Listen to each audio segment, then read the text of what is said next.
Hello दोस्तों, स्वागत है आपका इस नई वीडियो में। दोस्तों, आज हम उत्तराखंड सामान्य ज्ञान से संबंधित कुछ महत्वपूर्ण प्रश्न लेकर के आपके समक्ष उपस्थित हुए हैं। तो बिना देरी किए इन महत्वपूर्ण सवालों को शुरू करते हैं। यदि आपने चैनल को सब्सक्राइब नहीं किया है तो चैनल को सब्सक्राइब करें।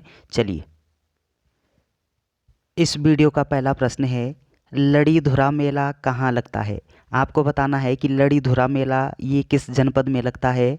Option A Dwarahat, option B चौक Chaukhutia, option B Tanakpur, option D Barakot. तो आपका सही उत्तर होगा कि ये लड़ी धुरी नामक जो मेला है ये चंपावत के बाराकोट क्षेत्र में लगता है। ऑप्शन डी यहाँ पे सही दिया गया है। अगला प्रश्न है कि टपकेश्वर महादेव का मेला कहाँ लगता है। तो उत्तराखंड में टपकेश्वर महादेव का मेला कहाँ पर लगता है। Option A Garhi, option B Chakrata, option C Kashipur, option D Danpur. तो आपका सही उत्तर क्या होगा कि टपकेश्वर महादेव का मेला ये देहरादून के गढ़ीकेंट क्षेत्र में आयोजित होता है। ऑप्शन ए यहाँ पे सही दिया गया है। अगला प्रश्न है, उत्तराखंड राज्य विधानसभा हेतु प्रथम आम चुनाव कब हुआ। तो उत्तराखंड राज्य विधानसभा के लिए प्रथम आम सभा चुनाव ये कब हुआ था। ऑप्शन ए 12 फरवरी 2002, ऑप्शन बी 13 फरवरी 2002, ऑप्शन सी 14 फरवरी 2002, ऑप्शन डी 15 फरवरी 2002। तो आपका सही आंसर होगा कि 12 फरवरी 2002 को उत्तराखंड विधानसभा के लिए प्रथम आम चुनाव संपन्न हुए थे। ऑप्शन ए यहाँ पे सही दिया गया है। अगला प्रश्न है, 1972 ईस्वी में केदारनाथ वन्यजीव विहार की स्थापना किसके संरक्षण हेतु की गई थी। आपको बताना है कि केदारनाथ वन्यजीव विहार की स्थापना कब होती है। आप बोलोगे 1972 में होती है।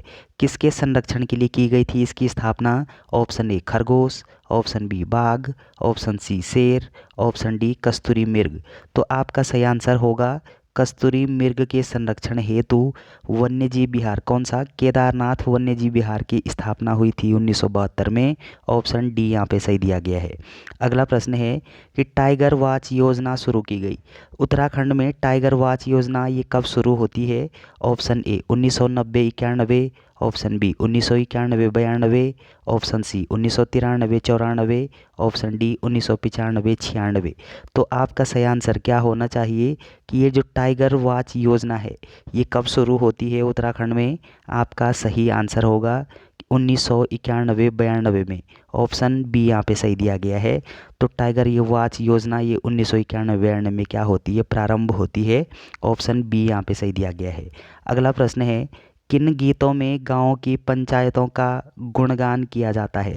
आपको बताना है कि किन गीतों के माध्यम से पंचायतों का गुणगान किया जाता है। ऑप्शन ए पट, ऑप्शन बी सामयिक, ऑप्शन सी चौमासा, ऑप्शन डी कुल्लाचार। तो आपका सही आंसर क्या होना चाहिए कि सामयिक जो गीत हैं इन गीतों से गांव की जो पंचायत होती है उस पंचायत का गुणगान किया जाता है। ऑप्शन बी यहाँ पे सही दिया गया है।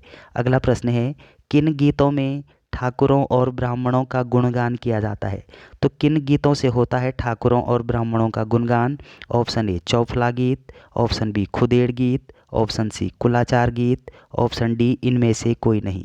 तो आपका सही आंसर क्या होना चाहिए कि ये जो कुलाचार गीत है इन कुलाचार गीतों से क्या होता है कि ठाकुरों और ब्राह्मणों का गुणगान किया जाता है। ऑप्शन सी यहाँ पे सही दिया गया है। अगला प्रश्न है, निम्न में कौन सा उत्तराखंड का वाद्य यंत्र है।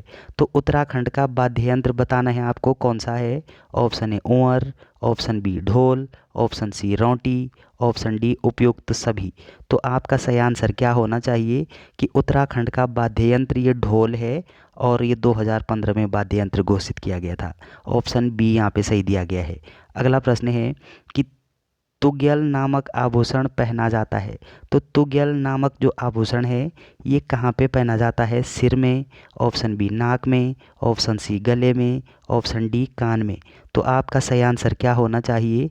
आपका सही आंसर होगा कि तुग्यल नामक जो आभूषण है ये कान में पहना जाता है। ऑप्शन डी यहाँ पे सही दिया गया है। इम्पोर्टेंट प्रश्न है, ध्यान रखिएगा। तो चलिए अगला प्रश्न है, कंडवा नामक आभूषण पहना जाता है। तो कंडवा नामक आभूषण ये कहाँ पर पहना जाता है? ऑप्शन ए हाथ में, ऑप्शन बी पैर में, ऑप्शन सी नाक में, ऑप्शन डी गले में। तो आपका सही आंसर क्या होना चाहिए कि कंडवा नामक आभूषण ये कहाँ पर पहना जाता है? आपका सही आंसर होगा कि ये पैर में पहना जाता है। कंडवा नामक आभूषण कहाँ पहना जाता है? पैर में। तो ध्यान रखिएगा, ऑप्शन बी यहाँ पे सही दिया गया है। अगला प्रश्न है, उमा देवी, अनुसुईया देवी, कार्तिकेय स्वामी और हरियाली देवी मंदिर कहाँ है? तो आपसे इतने सारे मंदिर एक साथ पूछे गए हैं। आपसे एक मंदिर पूछा जा सकता है कि हरियाली देवी मंदिर कहाँ पे है, या फिर उमा देवी मंदिर कहाँ पे है, अनुसुईया देवी मंदिर कहाँ पे है, कार्तिकेय स्वामी का मंदिर कहाँ पे है। तब आप बोलोगे कि कहाँ पे हैं ये सारे के सारे। Option A Pauri Garhwal, option B Almora, option C Uttarkashi, option D Rudraprayag. तो आपका सही आंसर क्या होना चाहिए? आपका सही आंसर होगा रुद्रप्रयाग। ऑप्शन डी यहाँ पे सही दिया गया है। अगला प्रश्न है कि पांडुकेश्वर, गोपेश्वर, नरसिंह, वासुदेव मंदिर कहाँ स्थित है? तो आपको बताना है कि पांडुकेश्वर जो मंदिर है ये कहाँ पर स्थित है। Option A Chamoli, option B Nainital, option C Haridwar, option D Dehradun. तो आपका सही आंसर क्या होना चाहिए? आपका सही आंसर होगा कि ये चमोली में स्थित है। ऑप्शन ए यहाँ पे सही दिया गया है। अगला प्रश्न है, निम्न में से कौन पृथक राज्य आंदोलन का शहीद है? तो पृथक राज्य आंदोलन का शहीद कौन है? Option A Mohammad Salim, option B Bhawani Singh Sirola, option C Pratap Singh, option D उपयुक्त सभी। तो आपका सही आंसर क्या होना चाहिए? आपका सही आंसर होगा उपयुक्त सभी।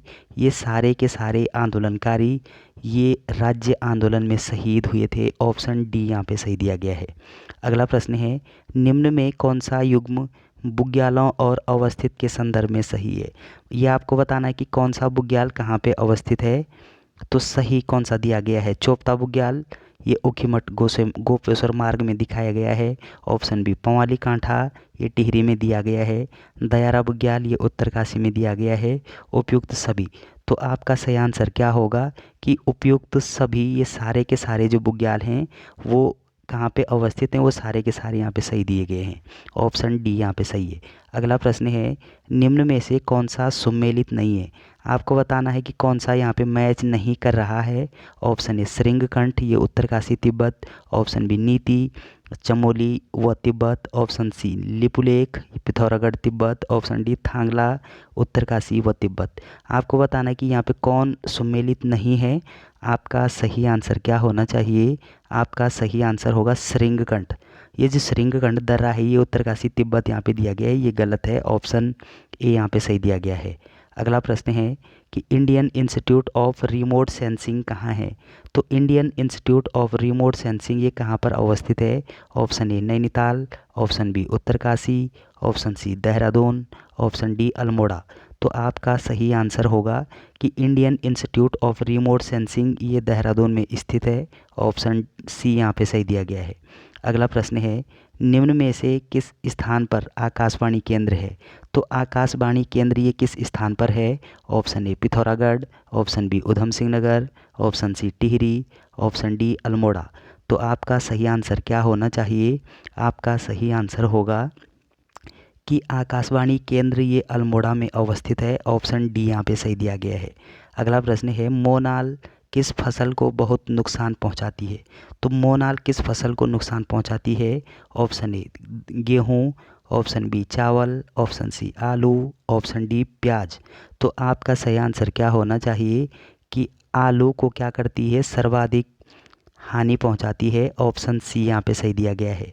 अगला पॉइंट आपको क्या ध्यान रखना है कि मोनाल का प्रिय आहार क्या है? आप बोलोगे आलू।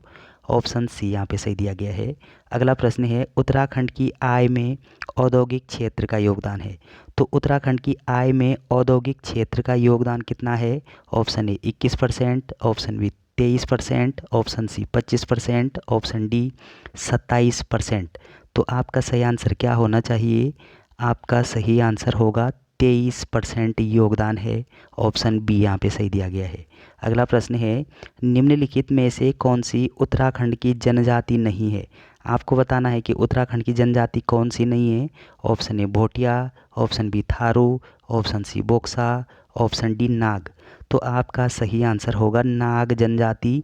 ये उत्तराखंड की जनजाति नहीं है। अगला पॉइंट आपको क्या ध्यान रखना है कि उत्तराखंड में 1967 में, कब, 1967 में, 1967 में क्या किया गया था कि अनुसूचित जातियों की 5 जनजातियों को SST घोषित किया गया, अर्थात अनुसूचित जनजाति घोषित किया गया है। कब? 1967 में। और कितनी जनजाति, कितनी जातियों को? 5 जातियों को जनजाति के रूप में घोषित किया गया है। तो चलिए अगला प्रश्न है कि सर्वाधिक ऊंचाई पर पाया जाने वाला पुष्प है। तो सर्वाधिक ऊंचाई पर कौन सा पुष्प पाया जाता है? ऑप्शन ए फेन कमल, ऑप्शन बी ब्रह्म कमल, option C Himalayan poppy, option D potentilla. तो आपका सही आंसर क्या होगा? फेन कमल। ये सर्वाधिक ऊंचाई में पाया जाने वाला पौधा है। तो अगला प्रश्न है गैरसैंण के समीप किस नदी का उद्गम स्थल है? तो गैरसैंण के समीप किस नदी का उद्गम स्थल है? Option A Alaknanda, option B Gomti, option C Ramganga, option D पूर्वी नयार। तो आपका सही आंसर क्या होना चाहिए? आपका सही आंसर होगा कि गैरसैंण के समीप ये रामगंगा का उद्गम स्थल है। ऑप्शन सी यहाँ पे सही दिया गया है। अगला प्रश्न है उत्तराखंड में निर्वाचित होने वाली कुल विधानसभा सीटें कितनी है? तो उत्तराखंड में निर्वाचित विधानसभा सीटें कितनी हैं? Option A 30, option B 71, option C 70, option D 85। आपका सही आंसर होगा कि निर्वाचित विधानसभा जो सीटें हैं वो 70 हैं। ऑप्शन सी यहाँ पे सही दिया गया है। तो चलिए दोस्तों, वीडियो अगर आपको अच्छी लगती है चैनल को सब्सक्राइब करना ना भूलें। Thanks for watching.